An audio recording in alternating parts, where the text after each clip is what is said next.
Okay, so I have two monarchs that emerged this morning, and I set them in the sunlight after they came out to give them some energy. And this is how you know when it's time to set them free, because see how they're flitting around in there? They're ready to go. So I'm going to take it outside.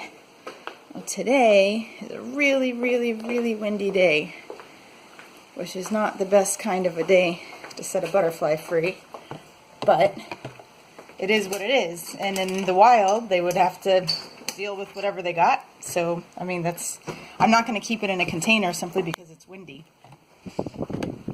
But what I will try to do is put it somewhere out of really heavy winds when I first let it go.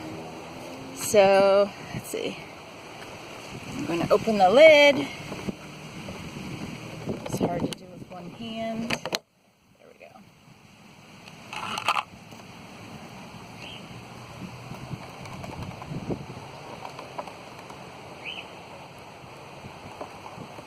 There we go. Yay! Bon voyage!